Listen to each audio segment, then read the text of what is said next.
오늘 말씀의 제목은 예배의 본질은 관계적 순종이라는 제목입니다. 기독교와 타 종교에 아주 중요한 차이점이 있어요. 기독교는 관계의 종교예요. 깨진 관계를 회복하는 종교가 기독교입니다. 제일 먼저 하나님을 알게 되면 하나님과 나와의 관계가 회복되는 거죠. 그래서 우리는 하나님의 자녀가 됩니다. 하나님의 자녀로서 하나님의 마음을 알고 뜻을 알고 자라가다 보면 하나님이 저 이웃도 엄청 사랑하시는구나.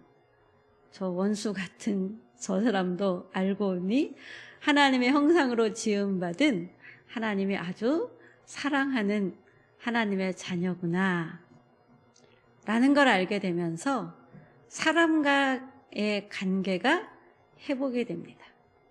이 사람과의 관계가 회복될 뿐만 아니라 이 우주 만물을 다스리는 하나님이 우리가 이 땅에서 어떤 모습으로 살기를 원하시는지를 알면서 이 깨진 세상을 하나님의 공의가 다스리는 세상이 되도록 하나님의 말씀의 원리에 따라 내가 살아갈 때 이 깨진 세상, 내가 말씀의 원리로 살아가는 그곳에 하나님의 개입이 있게 되면서 세상도 치유가 가능하게 되지요. 그래서 자연을 대하는 모습도 자연을 착취하는 것이 아니라 자연을 잘 보호하고 다스리는 삶으로 바뀌어집니다. 이 관계의 회복이 하나님을 바로 알 때 가능한 거죠. 교회는 열심히 다니는데 부부가 맨날 싸우면 상당히 그분의 신앙에 뭔가 문제가 있는 거예요. 하나님과 관계가 회복된 사람이 맨날 부부가 싸울 수가 없어요. 네.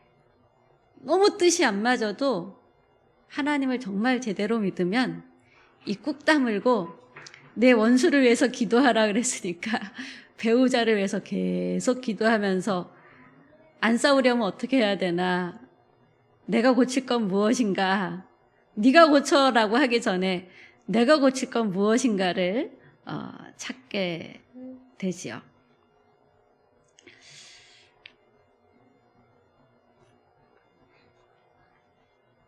언젠가 시골 친척집에 갔을 때 우연히 교회를 가자 그래서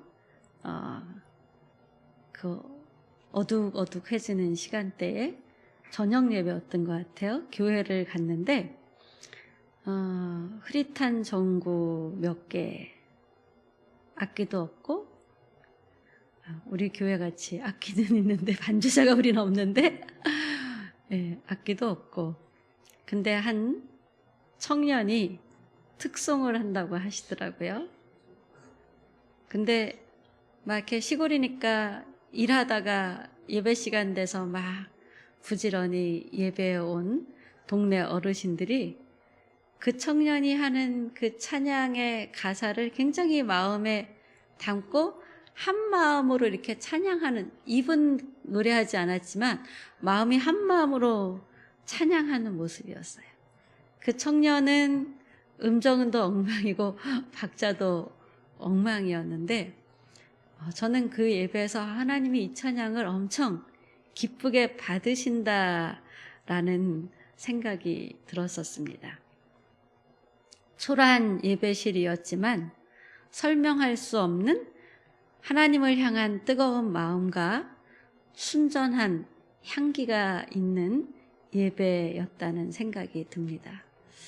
오늘날 많은 교회들이 예배실이 깨끗하게 정돈되어 있지만 그 시골 교회의 초라한 예배실에서 드려지는 예배보다 더 하나님이 받으실 만한 예배가 되고 있을까란 생각을 해보면 우리가 정말 바른 자세로 온전히 하나님께 집중하며 하나님이 내 소원을 들어주시길 바라는 거래의 예배가 아니라 하나님의 소원이 뭐지? 하나님이 내게 원하시는 것은 무엇인지를 생각하는 그런 예배가 되도록 해야 되지 않을까라는 생각이 듭니다.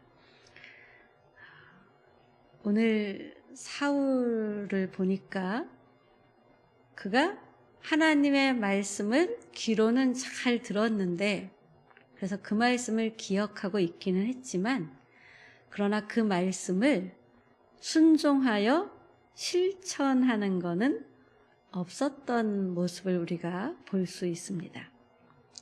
그가 하나님의 말씀을 버렸으므로라고 나오죠. 사울은 사무엘 선지자를 통해서 여호와께서 제사보다 순종을 더 기뻐하십니다 라는 말씀을 들었어요. 이 순종이라는 단어는 쉐모아인데요, 듣고 반응하며 행동한다라는 뜻입니다. 하나님 말씀을 잘 듣고 그 말씀에 반응하면서 그 말씀에 합당한 행동을 하는 것, 이것이 쉐모아 순종입니다. 근데 사울은 하나님의 말씀을 들었지만, 그러나 자기 기준으로 그 말씀을 해석하고 수정하여 부분적으로 또 선택적으로 순종하고 어떤 것은 듣지 않았습니다. 사울은 아각 왕을 죽이라고 했지만 아각 왕을 죽이지 않았죠. 모든 전리품을 멸하라고 했지만 그는 좋은 것은 남겨두고 제사 지내려고 그랬어요. 하나님께 제사 드리려고 그랬어요. 라는 제사 핑계를 댑니다. 그래서 여호와께서 순종보다 제사를 더 기뻐하겠느냐?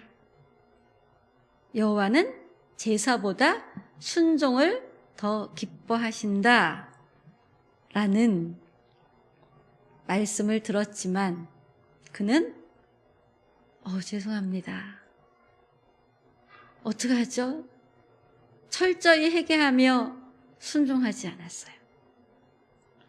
다윗은 죄인지도 모르고 남의 아내를 막 순간 도른 거죠. 그렇죠? 범하고 그 남편을 계획적으로 살인까지 하면서도 자기가 지금 죄짓고 있다는 의식 자체도 못하고 있다가 나단 선지자가 와서 어떻게 했죠? 이하를 들면서 얘기를 하니까 아니 그런 나쁜 놈이 어디 있냐려다가 그것이 당신입니다 이러니까 다윗이 철저히 하나님께 울며 회개를 하죠. 하나님 나를 떠나지 마세요. 우슬초로 나를 정결하게 씻어주세요. 하나님의 영이 나를 버리지 마시고 하나님의 영이 나를 떠나지 마시고 하나님의 영이 나와 함께 해주세요 라고 하는데 사울은 어떻게 했냐 하면 사무엘에게 나를 떠나지 말아주세요 이랬어요. 사람들이 혹 하나님이 나를 버렸다고 생각하지 않도록 선지자님 나와 함께 해주시고 그래도 나와 함께 가서 제사를 드려주세요. 하나님을 두려워한 다윗과 하나님보다 사람들을 두려워한 사울의 선택은 불순종을 사울은 하고 걷다가 회개하지 않는 죄까지 범하게 되죠. 그러나 다윗은 죄인지도 모르고 정신이 나가서 죄를 짓다가 깨닫고 철저히 회개함으로 하나님이 그를 내 마음에 합한 자다 라고 말씀하시면서 영화와 존귀로 그를 인도해 주셨습니다. 그러나 사울의 가문은 망하게 되었지요. 하나님은 사무엘상 15장 23절에서 거역은 점치는 죄와 같고 고집은 우상 숭배와 같다라고 말씀하셨습니다. 사울이 하나님 말씀을 듣지 않은 것은 거역이다. 네가 하나님의 말씀을 기준으로 삼지 않고 사람들의 눈치를 보며 네 생각이 기준이 되어서 부분적인 순종을 하고 부분적인 불순종을 한 것은 우상 숭배와 같은 것이다 말씀하셨습니다. 우리는 예배에 나와서 하나님을 설득한다고 착각할 때가 있어요. 내가 예배에 나오면 하나님 이걸 해주시겠지? 내가 기도를 하면 하나님 이걸 해주시겠지? 내가 예배 드리지 않으면 벌 주실 거야? 뭐 이러다가 코로나 때 교회 문이 닫히면서 많은 사람들이 교회 가서 예배를 안 드려도 벌이 떨어지지 않는 거예요. 그러니까 꼭 교회 가는 거 아니고 교회 안 가도 되는구나. 꼭 교회 가서 예배 드릴 필요 없겠구나. 교회 가면 남들은 헌금하는데 눈치 보여서 헌금 안 할 수도 없고 온라인 예배 드리니까 헌금 안 해도 되고 편하고 좋네. 그가 하나님을 두려워하고 하나님을 좋아해서 예배를 드린 건가요? 아니면 자기 소원을 위해서, 아니면 하나님을 설득하기 위해서, 아니면 사람들의 시선이 때문에 예배 드린 걸까요? 예배는 하나님 말씀 앞에서 순종을 결단하는 자리입니다.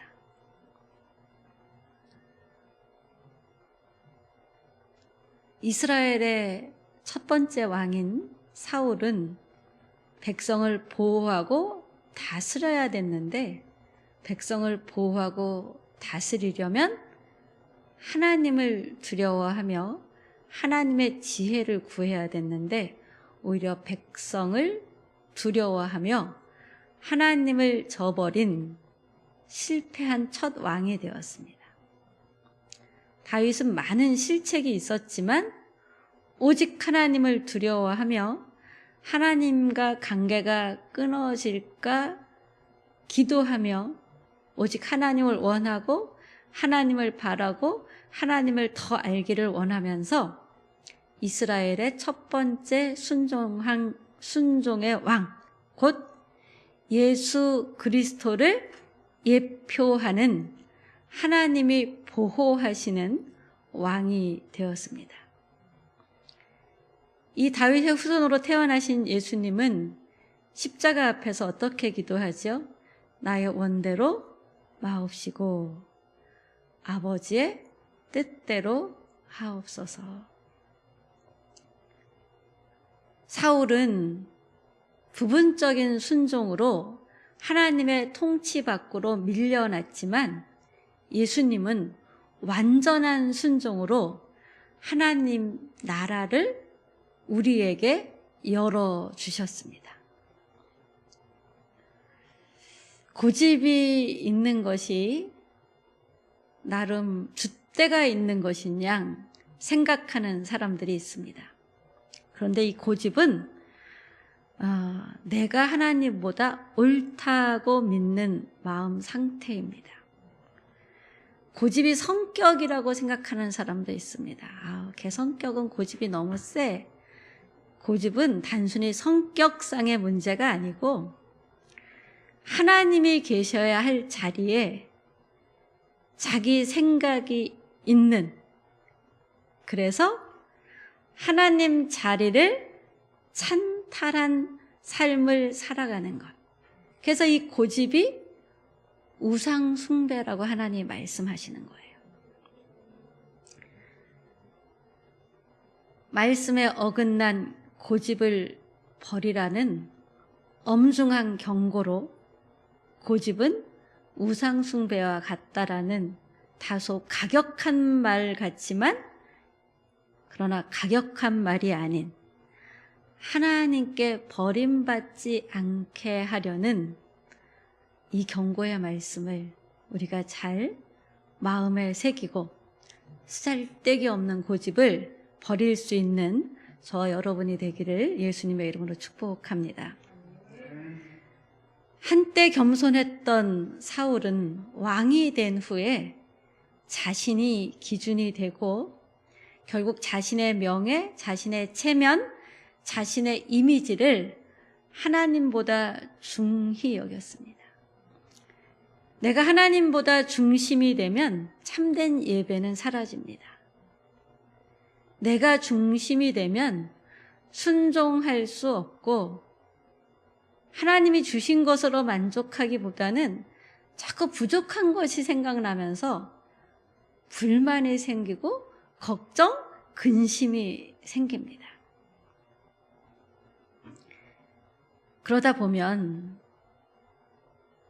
하나님이 기뻐하는 것이 뭔지를 알고 그것에 몰두하는 삶을 사는 것보다 내게 필요한 것에 자꾸 몰두하는 삶을 살게 됩니다. 그러면서도 나는 교회 다니고 있고 예배 참석하고 있고 성경도 읽고 있기 때문에 내 중심의 삶을 산다고 생각하지 못하는 성도들이 상당히 많이 있습니다. 하나님을 사랑한다고 하면서도 이런 사람들이 많죠. 하나님, 연애 문제는 건드리지 마세요.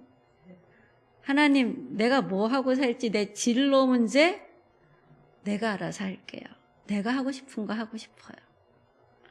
돈도 마찬가지예요. 돈 제가 알아서 쓸게요. 그래서 이런 말이 있죠. 지갑이 회개하지 않으면 진정으로 거듭나지 않은 사람이다. 침례교에서는 몸 전체를 물에 담궜다가 빼는 침례를 하죠. 우리가 요단강이 몸 전체를 담글 정도로 깊은 물에서 예수님이 세례를 베풀었다고 생각하지 않아요.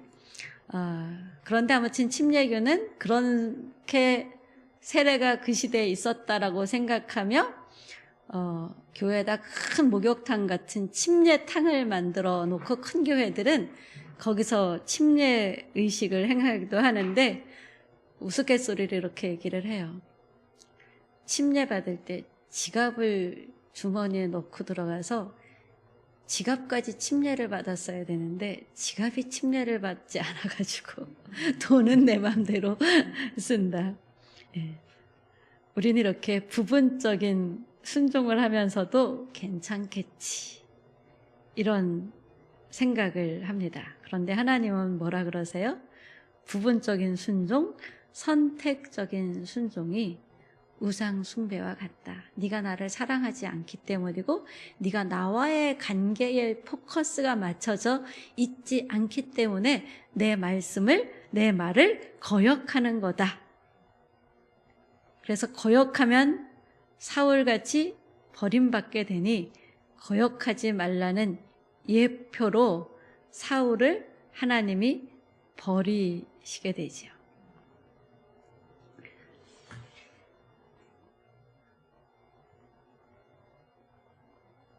하나님을 잊은 사울은 점점 하나님과 관계가 멀어져서 하나님 말도 안 듣고 하나님 마음도 아프게 하면서도 뭐가 더 중요했습니까?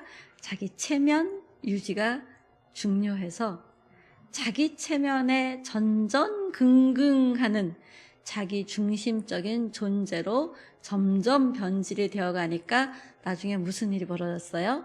악신이 들리게 되죠. 하나님이 기름 부어 세운 왕인데 그 기름 부어 세울 때 뭐가 임했습니까? 하나님의 성령이 임했는데 하나님의 성령이 떠나면서 왜 떠났죠? 하나님 말씀을 안 듣고 자기 고집대로 우상 숭배하듯이 사니까 성령이 떠나면서 뭐가 들어왔어요?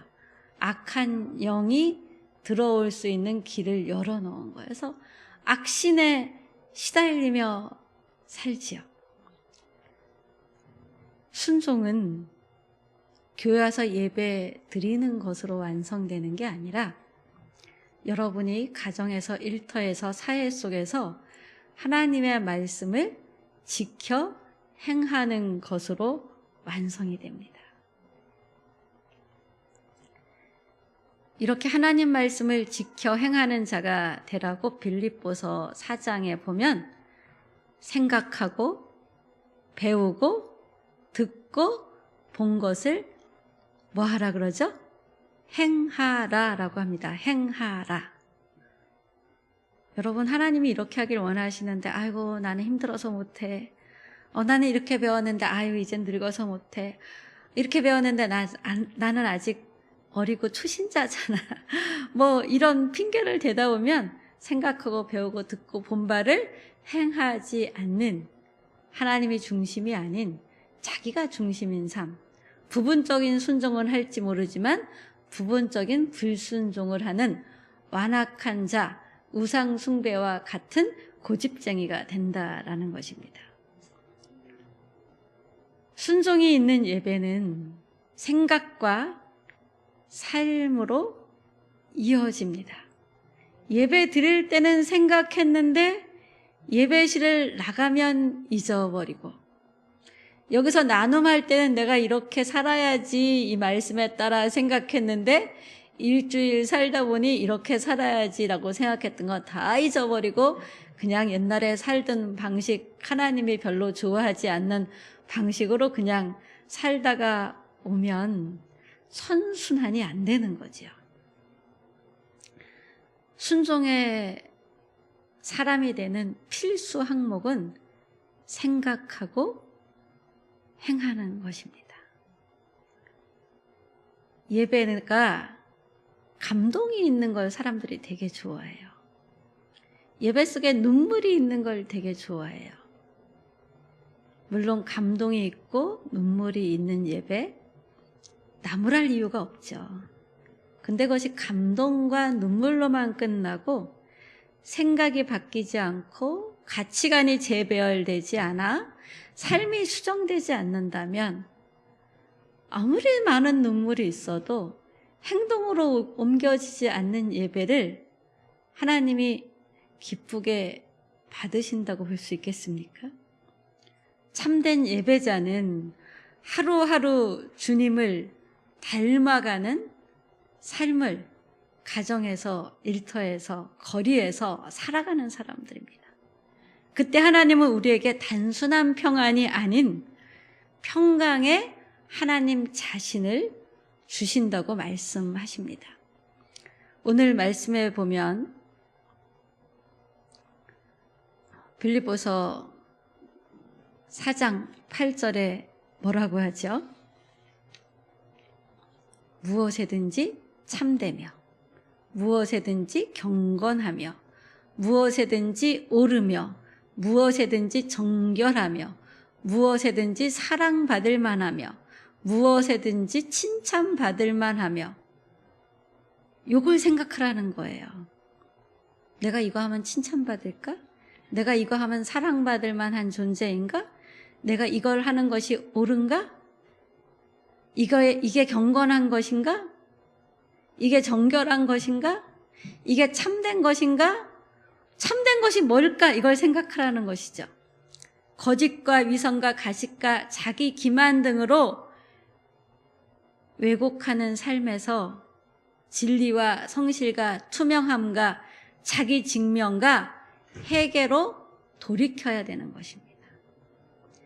가벼움과 쉽게 조롱하는 경박한 삶이 진중함과 품위와 종기와 거룩이 있는 경건한 삶으로 바뀌어야 되는 것이죠. 편향된 말과 사고, 우리나라는 뭐 좌파로 편향돼 있고 우파로 편향돼 있고, 그래서 가족 간에도 정치 얘기하면 막 다시 얼굴 안 보고 문자도 주고받기 싫은 존재가 되잖아요. 이게 다 편향이에요. 편향돼 있고 악용하고 차별하고 불공정하고 부정직한 불의가 정의와 나눔이 아닌 하나됨으로 바뀌는 것이 예배를 통해서 이루어져야 되는 거죠. 예배를 드리고 집에 갔는데도 싸운 배우자와 화해하지 못하면 예배 헛들인 거죠. 음란과 오염된 생각과 불신과 부정이 순수함과 도덕적, 관계적, 성적, 순결인 정결한 삶으로 적대적이고 무례하고 독설적이고 관계를 파괴하는 혐오스러운 것이 선함과 호감이 가는 사랑스러움으로 하나님 우리를 이렇게 바꾸라고 말씀하세요. 악평하고 험담하고 불평하고 그러면서 영적 오염을 시키는 삶을 비난하는 삶이 이렇게 오염을 시키잖아요. 그런데 영적 향기 있는 삶으로 칭찬하고 감사하는 삶으로. 네, 제가 지난 목금에 우리 동기 수련회가 있어서 청주를 갔었어요. 청주에 목회하는 두 교회 탐방을 동기들과 같이 했는데 그 중에 한 분이 아주 되게 큰 교회 목회를 하세요. 근데 너무 겸손하신 거예요. 그리고 얼굴이 60이 넘었는데 소년 같은 순수함이 보이는데 그 와이프도 그렇더라고요. 신대원 졸업하고 처음 만났거든요. 근데 부부가 그렇게 순수해 보이는 거예요. 또 동기 목사님 중에 어떤 분은 다른 사람을 칭찬을 참 잘해요. 그러니까 그분은 이제 칭찬 잘하는 분은 은퇴하지 않았는데 은퇴한 목사님들도 많이 있거든요. 저희 동기들이 은퇴하고 아프리카 선교, 교정 선교 뭔지 아세요? 교도소 선교를 한국에서 많이 한 분인데 아프리카에 교정 선교를 하러 가는 분이 계세요. 근데 그분이 그래요. 이 칭찬 잘하는 목사님이 자기를 많이 힐링 시켜준다고. 네, 그분의 말이 사랑스러운 말이어서 듣는 자가 힐링이 되겠지요.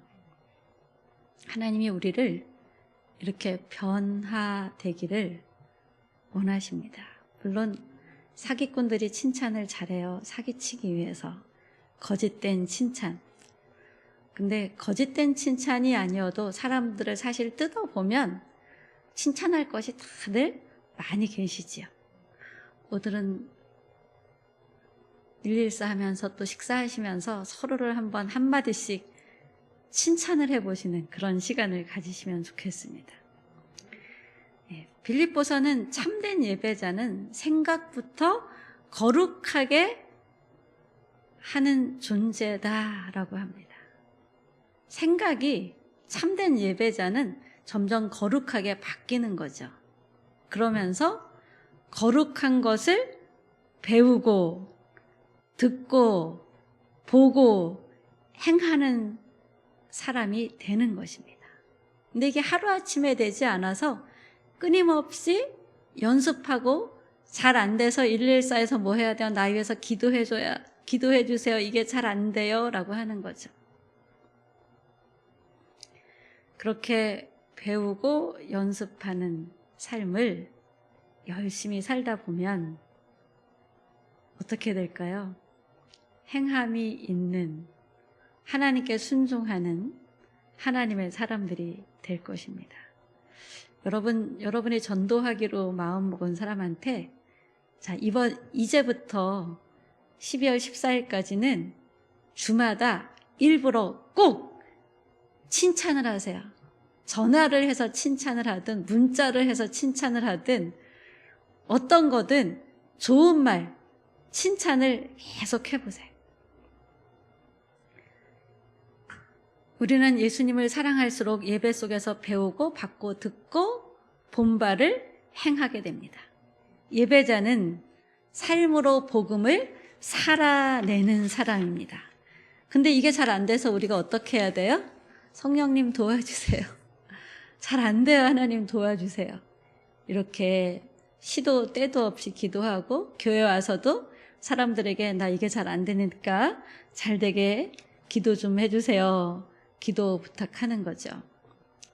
예배는 좋다, 은혜 받았다로 끝나는 게 아니라 그 말씀대로 살아냈다로 완성되어야 됩니다.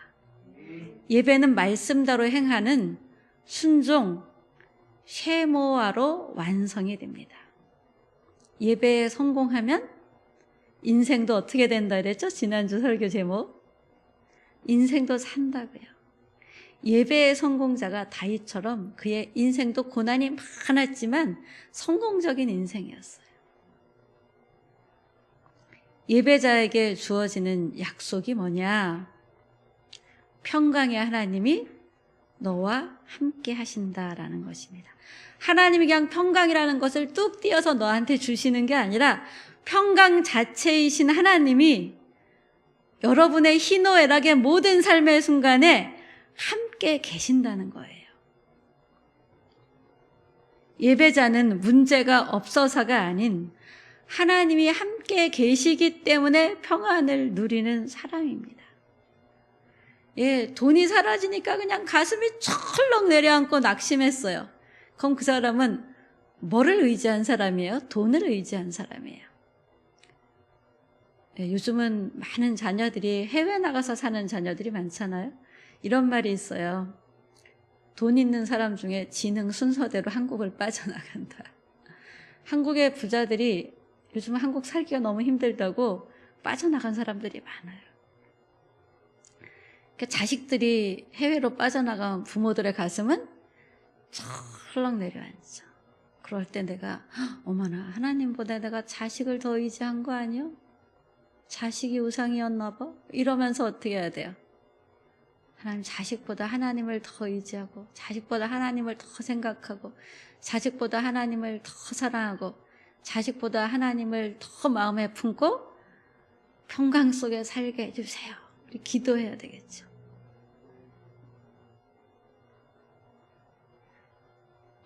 예배자는 감동을 추구하는 자가 아니라 순종을 결단하며 순종을 추구하며 사는 자입니다. 참된 예배자는 말씀을 듣고 말씀을 행함으로 그 안에서 하나님의 평강을 누리게 됩니다. 좋은 예배자가 되는 것, 그것이 인생의 성공이죠. 좋은 예배자가 여러분의 인생을 성공적으로 살 수 있는 길로 가는 예배자입니다. 그래서 하나님께 하나님 먼저 하나님이 받으실 만한 예배를 드리는 예배자가 되게 해주세요. 이 기도가 아주 중요한 기도입니다. 여러분, 좋은 예배자가 되게 해달라고 기도해 본 적이 많이 있으십니까?